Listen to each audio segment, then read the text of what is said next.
Fresh from its national convention held on Saturday in Abuja, National Leader of the new Nigeria People's Party NNPP, Rabiu Kwankwaso, says the party is the best and the only alternative for Nigerians over the People's Democratic Party PDP and the ruling All Progressives Congress APC.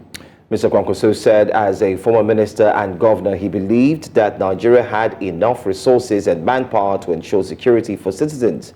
Meanwhile, Governor Abba Yusuf of Kano State urged NNPP members to remain united at all times in the pursuit of the party's victory in all future elections. The National Convention further lays to rest talks about a merger. It also ends speculations about a switch for its national chairman, Rabiu Kwankwaso. Well, joining us to discuss this, we do have Mr. Ladipo Johnson, NNPP National Publicity Secretary. Thank you so much for being here, and congratulations on your convention.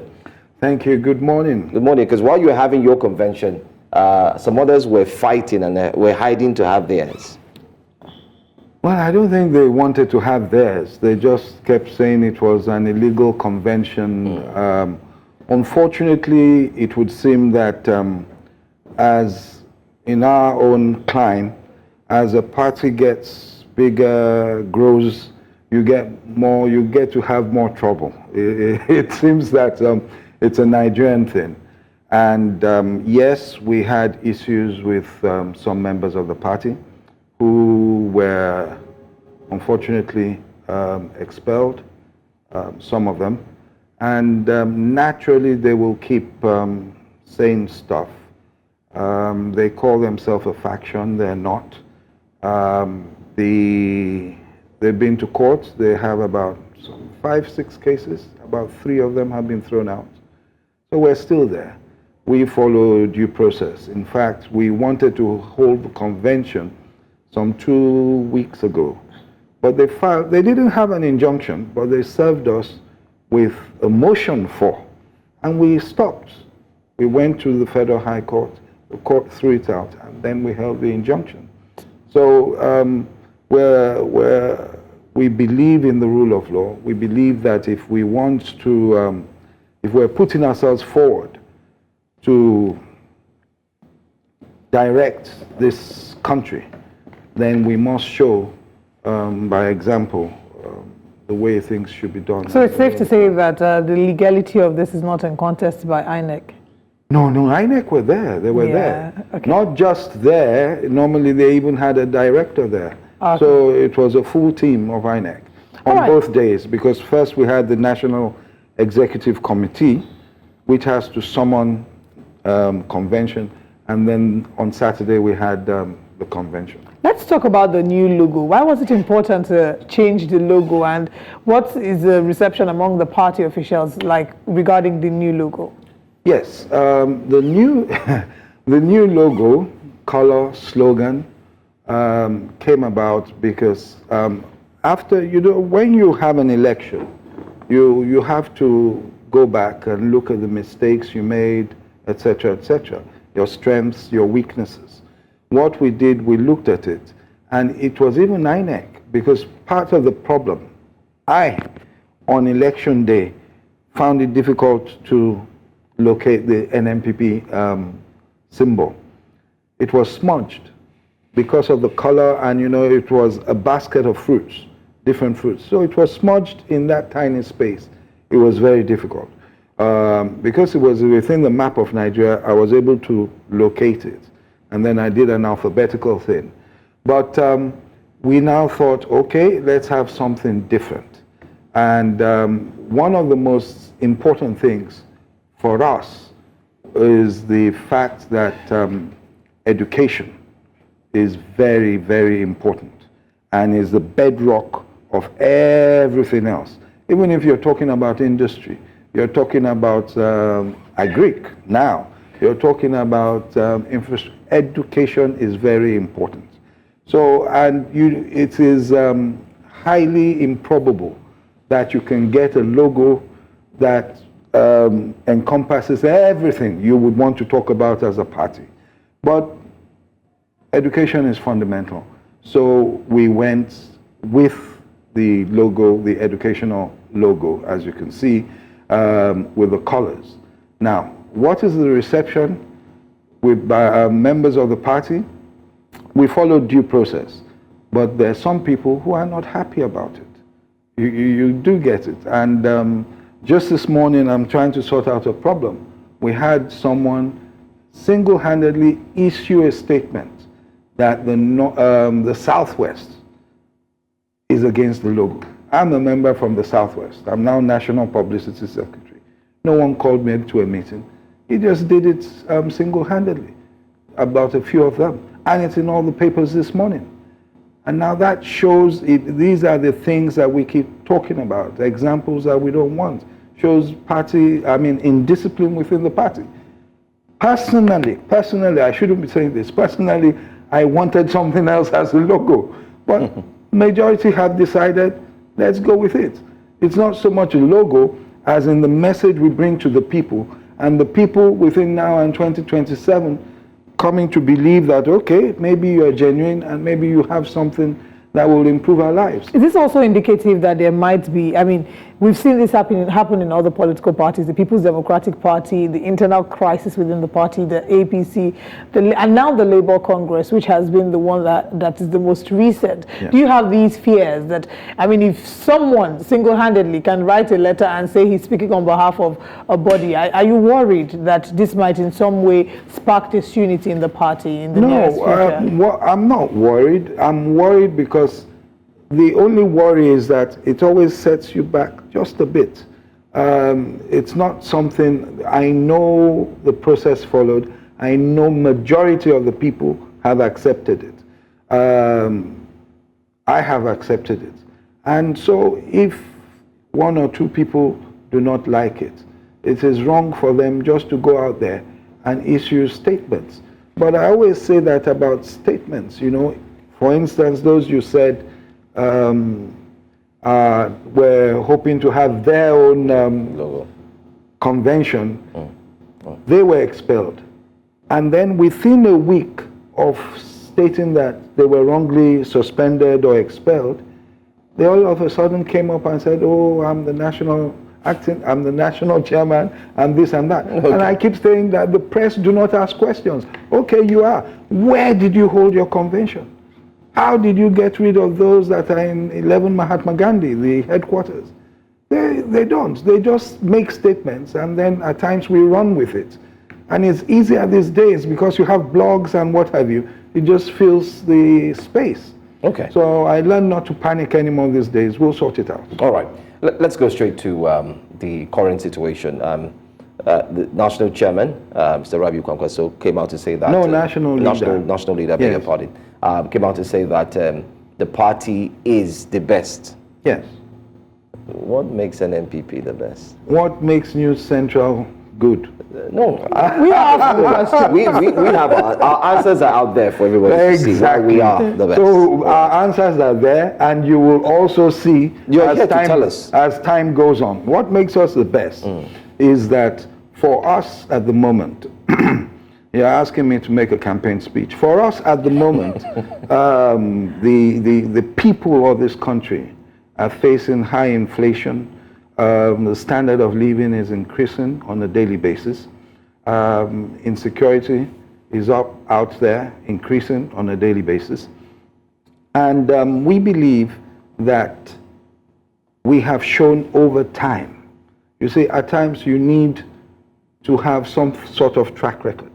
We've shown over time that these people, when we say the people, the masses, these people, albeit in a small catchment area, I'm talking about Kano, for instance now, we have shown that we have provided governance for them the way it would suit them, you understand?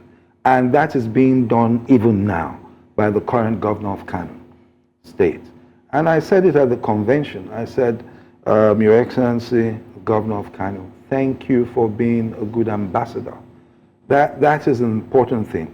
We believe that that is what we will sell to the people. We have, we have some off-season elections.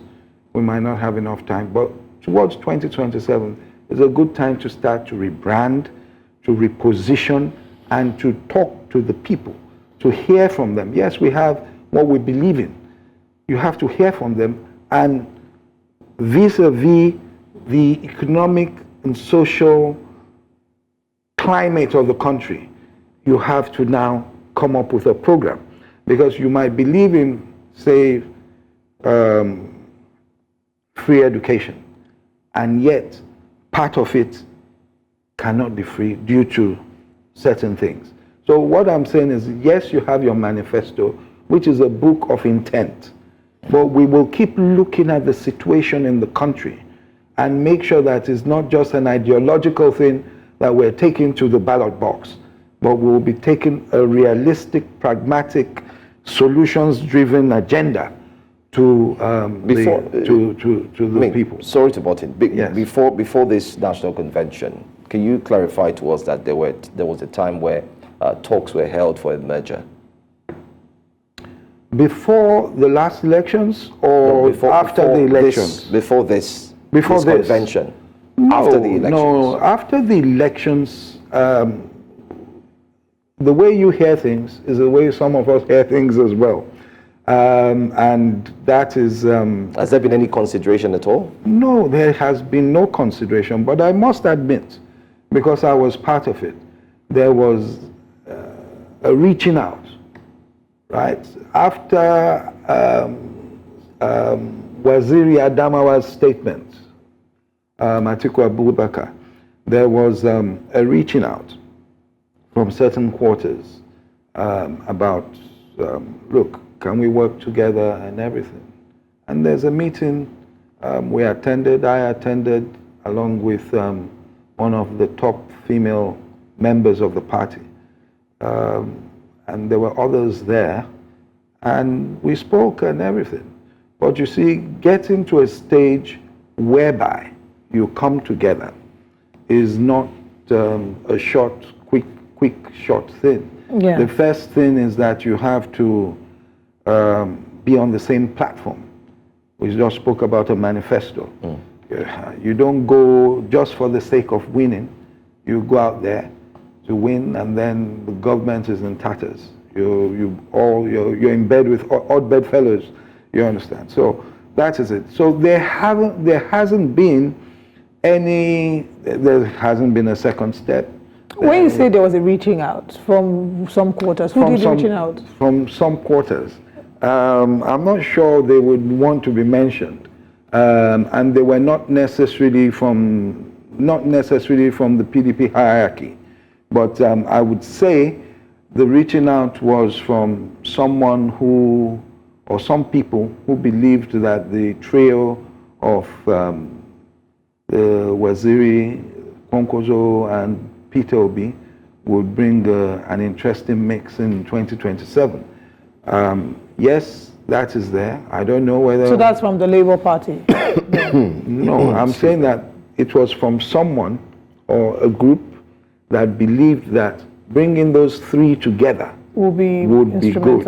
Not necessarily from the Labour Party or from the PDP or from the NNPP. And were these people, were they speaking on behalf of their party? You know how you're here speaking on behalf of NNPP? Excuse me. Well, I think we were all represented, right? None of the national leaders were there. Okay. But we were all represented, and we all spoke, and we had dinner. It was a lovely, lovely day.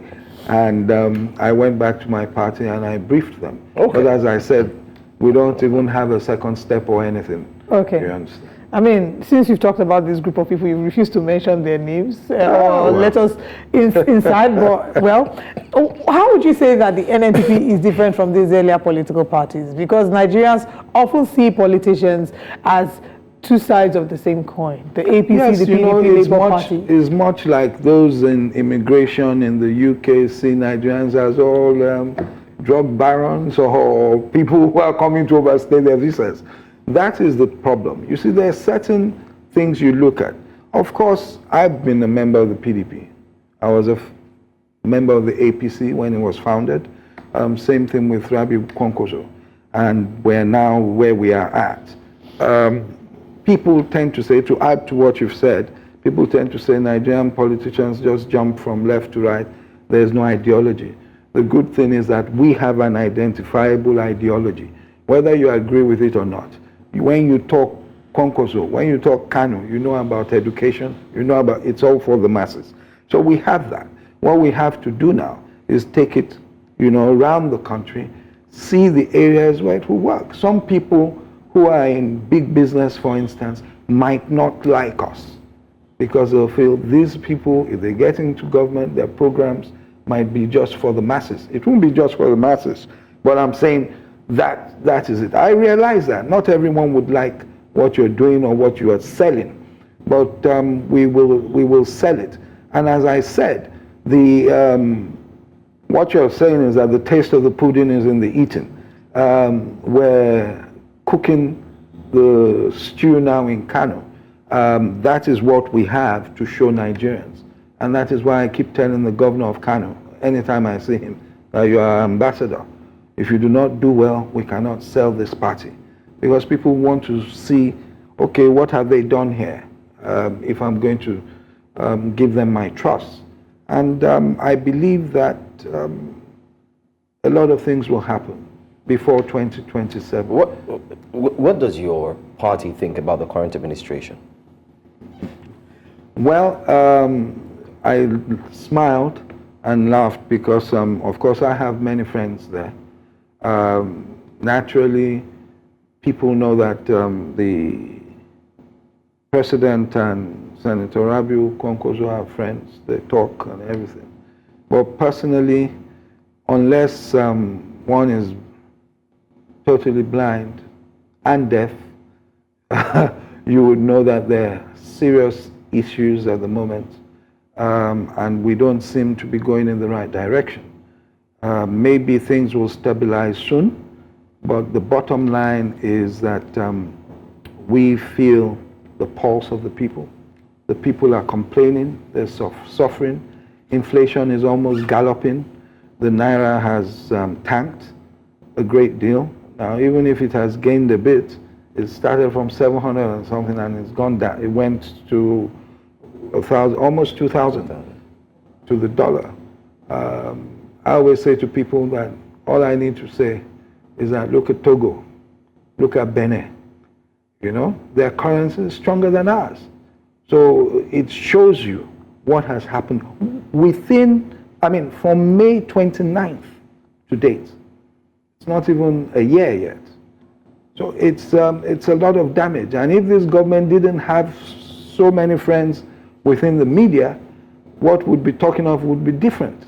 But the way, people analyze and look at things, if it are you inferring that the media is not reflecting the current position? I'm not saying all the media. I said that they have many, many powerful friends within the media. And so it will take a while. You understand? I always tell my friends that if Nigeria, where you're in blue, where the manager, if the president were the manager of Chelsea, and you were a Chelsea fan, would you let him finish the season? That's the question. Currently, that's anyway. I think you're using Chelsea as. I'm just he's using a Chelsea fan, so is he a Chelsea fan? Very sensitive to conversations about Chelsea. Sorry. It's understandable, but then again, our eyes on the ball. Yes, indeed. I think my final question, as quickly as possible. Yeah. You're obviously not very pleased by how the current administration has run things. You've said that anyone who has eyes and ears will agree with that. Do you think that your principal could have done any different? Oh, I think so, definitely. If not, I wouldn't be sitting here. What would he do? On day one, my principal wouldn't have bungled Niger and ECOWAS by mere statements. My principal would not have made a statement about fuel subsidy on inauguration day, though it wasn't budgeted for. But you know that certain things need to be put into the public space in a certain manner. Nigerians panic a lot. Would your principal have gotten new cars? I doubt it. He might have. He probably would have. You understand? Don't let us be funny here. He probably would have, but not the quantity and whatever. Nothing has been done to cut costs by the government. You've told the people in Nigeria to tighten their belts. You've removed subsidies. We didn't even talk about the electricity one. Do you understand? And you in government, not just the executive, the legislature as well, but living large. You haven't done anything. How do you want the people to support your programs when they see that your way of life is different to what you're telling them to face? Well, that is a very important point you've highlighted there. But we hear a number of these things before people get into office. The moment they get into the office is a different ball game, and they're expressing or explaining away why they don't need to tighten their belts. You know, these cars, the roads are not good. Well, when we got into Kano, 100 days, first 100 days, we had sent 1,000 students, 1,001 fully paid masters and PhD overseas. We have our eyes on the NNPP, but congratulations on the progress you've made so far. We wish you all the best, and we look forward to having you again. Thank you.